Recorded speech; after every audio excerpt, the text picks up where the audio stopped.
क्या होता है जब एथेनॉल की क्रिया क्षारीय पोटेशियम परमैंगनेट के साथ करते हैं? क्या होता है जब एथेनॉल की क्रिया क्षारीय पोटेशियम परमैंगनेट के साथ करते हैं?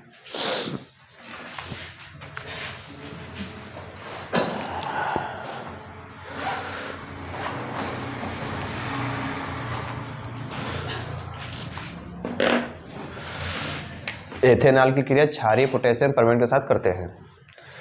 ठीक है, चलो देखो, तुम्हारा क्वेश्चन ये है कि क्या होता है जब एथेनॉल की क्रिया क्षारीय पोटेशियम परमैंगनेट के साथ करते हैं। ठीक, तो यहाँ पर देखो क्या हुई है, सबसे पहले तुमको क्या लेना है, एथेनॉल लेना है, CH3 CH2OH, ये कहा है एथेनॉल है, CH3 CH2OH, और इनकी क्रिया किससे करी हो, ऑक्सीजन से करी हो। दो अणु तुमका काहे के लिए लेना है, ऑक्सीजन के, और यहाँ पर तुम्हारा जो ऑक्सीजन है तुम्हारा नवजात ऑक्सीजन है। ठीक, किनके उपस्थिति में कर रही हो, KMNO4, ये तुम्हारा क्या है, ये क्षारीय जो है पोटेशियम परमैंगनेट है, और यहाँ पर तुम इनका नाम दे सकते हो लाल दवा या फिर बायरअपक्रमक। तो तुम्हारा क्या वजह है यहाँ पर, हाँ, एस्टिक अम्ल, CH3 COOH CH3 COOH, और फिर क्या तुम्हारा बची है H2O। ठीक, और अगर तुमसे बाय चांस कह रहे हैं कि एथेनॉल का जो ऑक्सीकरण करवाओ, एथेनॉल का ऑक्सीकरण हो, तभी तुम्हारी यही रिएक्शन हो जाए। ठीक, एथेनॉल प्लस नवजात ऑक्सीजन यहाँ पर तुम्हारा है किसके साथ, क्षारीय KMNO4 के साथ, मतलब क्षारीय पोटेशियम परमैंगनेट के साथ। तो तुम्हारा क्या बन जाए, एस्टिक अम्ल का बन जाए, जल बन जाए। ठीक, दो प्रकार से तुम्हारा क्वेश्चन हो सकते हैं, ये तुम्हारा एथेनॉल का ऑक्सीकरण भी है, और ये तुम्हारा जो है एथेनॉल की क्रिया क्षारीय पोटेशियम परमैंगनेट के साथ भी है। यहाँ पर एथेनॉल तुम्हारा क्या हो रहा है, ऑक्सीकृत हो रहा है। ठीक, तो ये तुम्हारा क्या बन जाए, एस्टिक अम्ल बन जाए। यहाँ से क्वेश्चन तुम्हारा कौन सा बने है, सिरके में पाए जाने वाले अम्ल का नाम बताओ, तो कौन जी, एस्टिक अम्ल, ये तुम्हारा क्या हो जाए, जल हो जाए। नोट कर लो जल्दी से। हमारा क्वेश्चन ये है कि क्या होता है जब एथिल अल्कोहल सल्फ्यूरिक अम्ल के साथ गर्म किया जाता है। तो तुमको क्या करना है, सबसे पहले लेना है एथिल अल्कोहल, जो कि तुम्हारा सूत्र का C2H5OH का सूत्र जी, C2H5OH, और किन के साथ गर्म करियो, सल्फ्यूरिक अम्ल के साथ, H2SO4। अब देखो क्या हुआ यहाँ पर, C2H5, ये C2H5 अपना ले लो, C2H5, और यहाँ से एक OH अपना अलग रहने दो, एक H खाली इनसे हटा दो अलग, केवल एक H। अगर एक H इनसे अलग हटा दो तो यहाँ पर क्या बचे, HSO4। ठीक, तो C2H5HSO4 और प्लस ये वाला OH और ये वाला H मिलके क्या बनाते हैं, H2O। ठीक, ये क्रिया तुम्हारी जो है लगभग 100 डिग्री टेम्परेचर के आसपास हुई है। ठीक, अगर तुमका जो है किससे कराना है, एथिल अल्कोहल के पहले सल्फ्यूरिक अम्ल के साथ गर्म करना है। ठीक, तो पहले 100 डिग्री के आसपास क्या कर लो, का गर्म कर लो, तुम्हारा क्या बन जाए, एथिल हाइड्रोजन सल्फेट, C2H5 से एथिल, H से हाइड्रोजन, SO4 से सल्फेट, तुम्हारा क्या बन जाए, एथिल हाइड्रोजन सल्फेट। अब यही एथिल हाइड्रोजन सल्फेट C2H5HSO4, ये तुम्हारा क्या है, एथिल हाइड्रोजन सल्फेट। इनकी क्रिया दोबारा किससे करा दो, C2H5OH से। ये क्रिया तुम्हारी कितने पर हुई है, 140 डिग्री सेल्सियस पर। ठीक, यहां पर ध्यान रखो कि एथिल अल्कोहल का तुम्हारे दो मोस्ट इंपॉर्टेंट गुण है। पहला तुम्हारा गुण कौन सा है कि अगर 140 पर गर्म करी हो तो तुम्हारा डाई एथिल ईथर बनी है, और अगर 160 से 170 पर गर्म करी हो तो तुम्हारा एथिलीन गैस बनी है। ठीक, दोनों जो है बहुत मोस्ट इंपॉर्टेंट है, तो ये 140 पर तुमको बता रहे हैं। यहाँ पर गर्म कर दो तो देखो क्या वजह है, ये C2H5, फिर के बाद ये वाला एक O ले लो, O, फिर ये C2H5। ठीक, और प्लस क्या बचा है, देखो यहां पर भी तुमका एक H दिखाई दे रहा है, H दिखाई दे रहा है ना, तो ये वाला H और ये वाला H मिलके H2 बना ले, और ये वाला SO4, तुम्हारा क्या बन जी है, H2SO4 सल्फ्यूरिक अम्ल। जो शुरुआत में अपना सल्फ्यूरिक अम्ल लिए रहो वो तुम्हारे यहाँ पर अलग हो जी है। ठीक, तो यहाँ पर तुम्हारी मुख्य हिंदी क्या हो जी है, जब एथिल अल्कोहल सल्फ्यूरिक अम्ल के साथ क्रिया करता है, ठीक, 140 डिग्री सेल्सियस पर, तो डाई एथिल ईथर, इनका नाम क्या हुई, डाई, हाँ आगे डाई एथिल ईथर। ठीक, क्योंकि डाई का है, क्योंकि देखो एक C2H5 तुम्हारा ये, दूसरा C2H5 तुम्हारा ये है, तो कितने एथिल है, डाई मतलब दो, डाई एथिल, और दोनों तरफ देखो ऑक्सीजन से जुड़े हैं तो क्या हो जी है, ईथर हो जी है, तो नाम क्या हो जी, डाई एथिल ईथर। नोट कर लो जल्दी से। तुम्हारा क्वेश्चन है कि क्या होता है जब मेथेन का दहन कराया जाता है। ठीक, क्या होता है जब मीथेन का दहन कराया जाता है। तो देखो भैया, मीथेन गैस का तुम्हारा सूत्र क्या हो, CH4। ठीक, दहन कराना मतलब ऑक्सीजन से क्रिया कर रही हो तो O2 ले लो, एरो। यहां पर ध्यान रखो, तुमको बता चुके हैं ये तुम्हारा एक प्रकार का क्या है, हाइड्रोकार्बन है। ठीक, और तुमको बताया कि सामान्यता तुम्हारा क्या हुई है कि अगर हाइड्रोकार्बन का अपना ऑक्सीकरण करा रहे हो, मतलब कोई ऐसा तुम्हारे पास यौगिक हो कि कार्बन हो और हाइड्रोजन हो, क्या करा उनका ऑक्सीकरण। ठीक, तो सामान्य केस में क्या होता है कि हमेशा ध्यान रखो कि तुम्हारा कार्बन डाइऑक्साइड और जल बनी है, क्या बनी है, कार्बन डाइऑक्साइड और जल। तो ये तुम्हारा क्या होगा, मीथेन का दहन होगा। बस खाली रिएक्शन बैलेंस करना है, और रिएक्शन बैलेंस करने का तुमको हम कोड बता रहे हैं, कितना होते हैं, 12-12। कितना हुई, 12-12। ये ध्यान रखो, एक लिखो चाहे ना लिखो, बस तुम्हारी रिएक्शन कंप्लीट हो गई। CH4 + 2O2 arrow CO2 + 2H2O। ठीक, यही सब तुम्हारा क्या हो जाए, एथेन का दहन हो जाए। एथेन का दहन तुम्हारा क्या, जैसे एथेन का सूत्र तुम्हारा क्या हो जाए, C2H6। हाइड्रोकार्बन है, हाइड्रोजन और कार्बन है। ठीक, ये तुम्हारा क्या हो जाए, एथेन। किससे क्या कर रहे हो, दहन कर रहे हो तो O2 हो जाए, क्या हो जाए, O2 हो जाए। फिर तुम्हारा क्या बन जाए, CO2 बन जाए और H2। बस खाली बैलेंस कर देना है इनका। ठीक, बैलेंस भैया कैसे करियो, इनका कोड क्या हो, एथेन का 2746। कितना है कोड, 2746। ये तुम्हारा जी है। ठीक है, तो जल्दी से नोट कर लो, ऊपर लिख के मीथेन का दहन है और नीचे लिख किया एथेन। एक रिएक्शन वो भी देख लो। दूसरा क्वेश्चन तुम्हारा ये लिखा है कि क्या होता है जब एस्टिक अम्ल किससे क्रिया करता है, कास्टिक सोडा से, तो भी देख लो। ठीक, ये तुम्हारा जो है मीथेन का दहन है। और अब तुम देख लो, अब क्रिया तुम्हारी कौन सी, क्या होता है जब एस्टिक अम्ल की अपक्रिया कास्टिक सोडा से होती है। किसकी क्रिया, एस्टिक अम्ल से। तो CH3COOH, ये कहा है तुम्हारा एस्टिक अम्ल। ठीक, फिर तुम्हारा क्या हो जी, कास्टिक सोडा। कास्टिक सोडा सूत्र क्या हो, ये NaOH। कास्टिक सोडा है या फिर क्या है, ये तुम्हारा दाहक सोडा है। ठीक, कास्टिक सोडा या फिर दाहक सोडा, ये तुम्हारा प्रबल क्षार है। ये तुम्हारा क्या है, दुर्बल अम्ल है, दुर्बल अम्ल है ये। ठीक, अब इनकी क्रिया करा दो।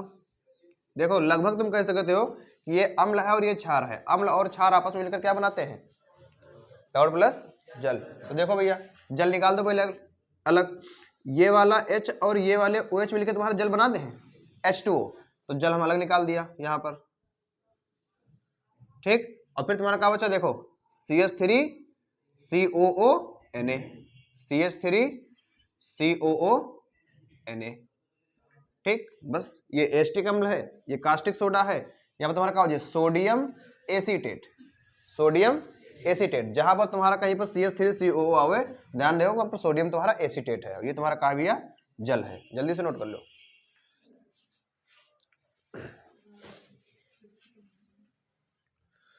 चलो देखो, तुम्हारा क्वेश्चन है क्या होता है जब एस्टिक अम्ल फास्फोरस पेंटाक्लोराइड से अपक्रिया करता है। तो एस्टिक अम्ल तुमको सबसे पहले लेना है CH3COOH प्लस फास्फोरस पेंटाक्लोराइड का सूत्र क्या हुई, PCl5।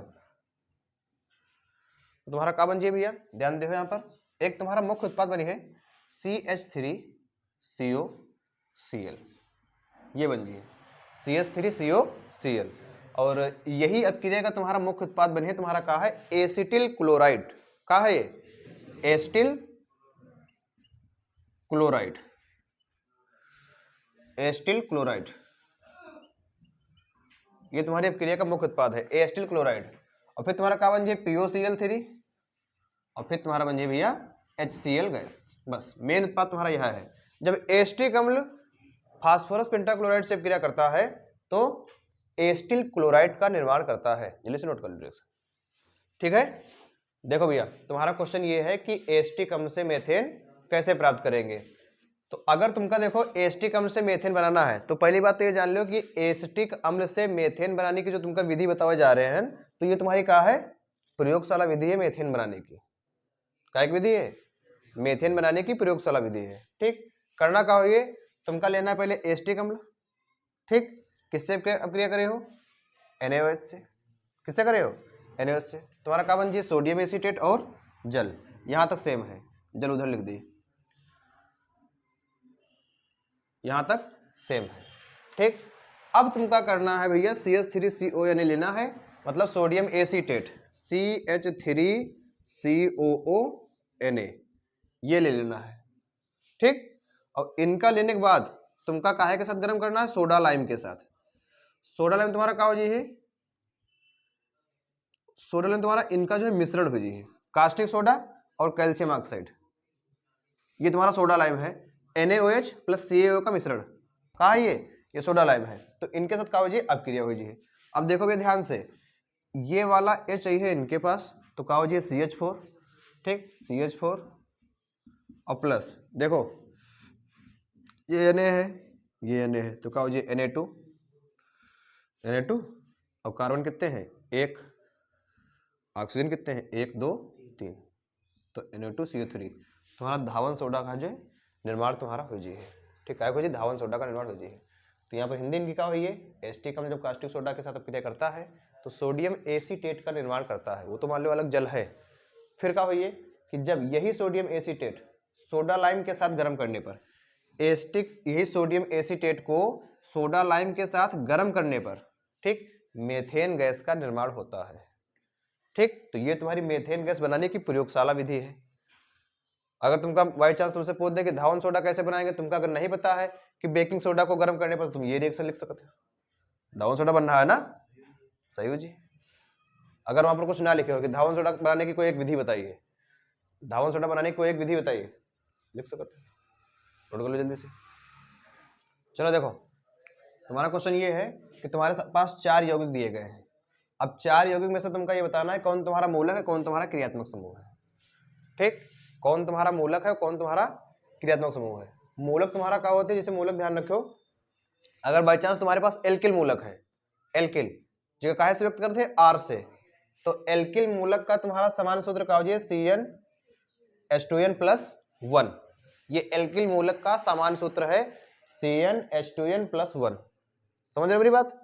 ठीक है, अब यहां देखो, मतलब जितने तुम्हारे पास कार्बन हुई है, हाइड्रोजन दोगुने से कितने ज्यादा हुई है, 1 ज्यादा हुई है। ठीक, अगर कार्बन 1 है तो हाइड्रोजन कितने हुई है, 2 1 कम 2 1 3। ठीक, अगर देखो कार्बन 1 है तो हाइड्रोजन 3 है, कार्बन 1 है तो हाइड्रोजन 3 है। अगर कार्बन 2 है तो हाइड्रोजन कितने हुई है, 2 दूनी 4 1 5। अगर कार्बन 3 है तो हाइड्रोजन कितने हुई है, 7। ठीक, तो यहां पर तुमका ये समझ में आ रहा है कि ये तुम्हारे कहाँ है, तो मूलक हुई है ये वाले। ठीक, मूलक हुई है। अब देखो मूलक यहाँ पर कौन सा है, CH3 है, यहाँ पर कौन सा है, CH3 है, यहाँ पर कौन सा है, C2H5 है, यहाँ पर कौन सा है, C3H7 है। तो इनका नाम यह क्या जी है, मेथिल, इनका नाम क्या जी है, मेथिल, इनका नाम क्या जी है, एथिल, इनका नाम क्या जी है, प्रोपिल। ठीक है, 3 कार्बन है तो 3 कार्बन का नाम क्या है, प्रो, तो एल्किल में फिट कर दो तो क्या जी, प्रोपिल। और बाकी तुम्हें जो बचे, ये देखो, ये बचा, ये क्या बचा, कुछ दूसरा नाम तो नहीं है यहाँ पर, हाँ CH3COO है यहाँ पर ध्यान रखो भैया, CH3COO CH3 है, ये है CH3CO CH3। अब तुम्हारा ये बचा, तो यहाँ पर तुम्हारा क्या हो जी, एस्टर हो जी है, क्योंकि ये जो कार्बन है ऑक्सीजन के साथ ऊपर है डबल बॉन्ड, और इधर एक ऑक्सीजन के साथ, तो कार्बन जी है एस्टर। तो यहाँ तुम्हारा क्या हो जी, COOCH3, ये कहाँ है, CHO, कहाँ भैया, CHO, और ये कहाँ है, OH। तो यहाँ पर तुम्हारा कहाँ है, ये कौन सा मूलक है, ये कौन सा क्रियात्मक समूह है, हाइड्रॉक्सिल, हाइड्रॉक्सिल एल्कोहली है ये, हाइड्रॉक्सिल, ये हाइड्रॉक्सिल क्रियात्मक समूह है। और ये कौन सा है, एल्डिहाइड, ये एल्डिहाइड क्रियात्मक समूह है। ये कौन सा है, ये एस्टर है, कौन है ये, एस्टर है। और ये कौन सा है, कार्बोक्सिलिक, कार्बोक्सिलिक। ठीक, अगर बाई चांस तुम्हारे कोई क्वेश्चन में तुम्हारा COOH आ रहा है तो इसका IUPAC नाम कैसे लिखियो, लास्ट में कहानी के लिए ओइक एसिड, कहानी के लिए ओइक एसिड। इनके साथ तुम कहानी के लिए एल्किल एल्केनोएट, कहानी के लिए एल्किल एल्केनोएट, इनके साथ एल्डिहाइड है तो कहाँ निकली है अल, अब इनके साथ हाइड्रोक्सिल तो कहाँ निकली है ऑल। नोट कर लो जल्दी से। देखो तुम्हारे पास क्वेश्चन कहा है कि हाइड्रोकार्बन की दहन अपक्रिया पर टिप्पणी लिखिए या फिर दहन अपक्रिया पर टिप्पणी लिखिए। ठीक, तो दहन अपक्रिया मतलब कहा है कि जलाना, और जलाइयो किनके साथ ऑक्सीजन के साथ। ठीक, तो अगर तुमका दहन अपक्रिया पर टिप्पणी लिखना है तो अभी तुमका मेथेन की अपक्रिया बताई रहा है, methane plus O2 arrow CO2 plus H2 जिनका कोड रहा है 12-12। ठीक, तो वही तुमका क्या कर देना है, अपक्रिया लिख देना, तुम्हारी दहन अपक्रिया कंप्लीट हो जाएगी। अगर वो अपक्रिया ना लिखो तो जो एथेनॉल लिख दो, C2H6 plus O2 arrow CO2 plus H2O, तो तुम्हारा क्या बन जी है 2746 कोड का हो जी है, तो तुम्हारी दहन अपक्रिया हो जी है। ठीक है, तो अपक्रिया करा चुके हो जी। ठीक, जल्दी से आगे नोट करो।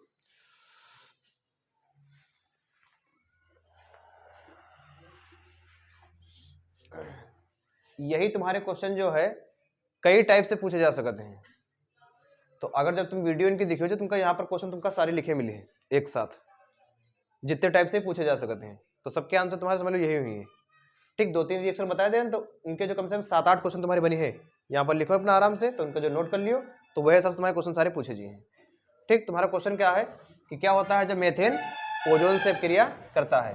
तो ये देखो तुम्हारा क्या है, मेथेन है, क्या है ये मेथेन, किससे अपक्रिया करी है ओजोन से। तो ओजोन के हमका यहाँ पर 2 अणु लेना है, ओजोन का तुम्हारा सूत्र क्या है O3 का सूत्र ये O3।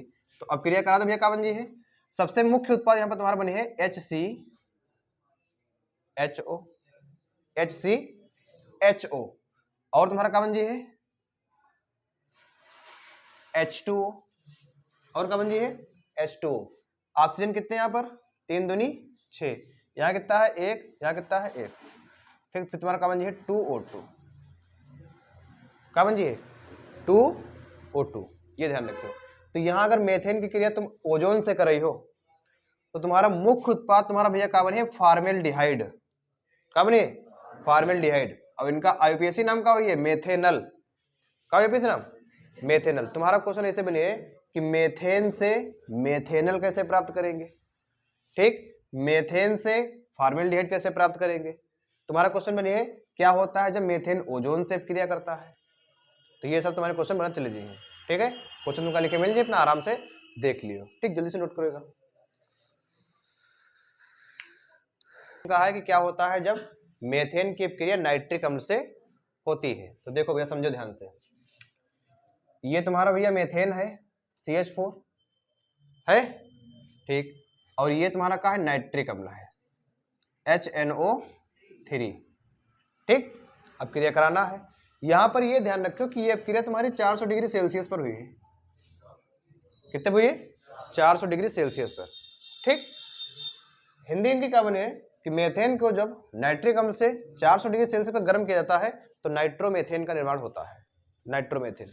अब देखो यहां पर से एक हाइड्रोजन हटाओ, एक हाइड्रोजन, केवल अगर एक हाइड्रोजन हटाई हो तो तुम्हारा क्या बन जी भैया CH3 बनी है, और एक हाइड्रोजन हटा हुआ मान लो हम अलग लिख लिया यहां पर, और यहां पर से क्या ले लो केवल NO2 ले लो, क्या ले लो NO2, तो अगर NO2 यहां से ले लो तो तुम्हारा एक O बचे है और एक का बचा H, तो एक O एक H बचा, तो एक मिलकर क्या बना दे हैं H2O बना दे हैं। ठीक, अगर देखा जाए तो तुम्हारी ये अपक्रिया कौन सी हुई है, CH3 के पास आया NO2 और H गया है HO के पास, तो कौन सी अपक्रिया हुई है द्विविस्थापन अपक्रिया हुई है। और यही रिएक्शन भैया अपने तुम ऐसे भी लिख सकते हो, जिसे लिखे हो CH3 का ऐसे भी लिख सकते हो।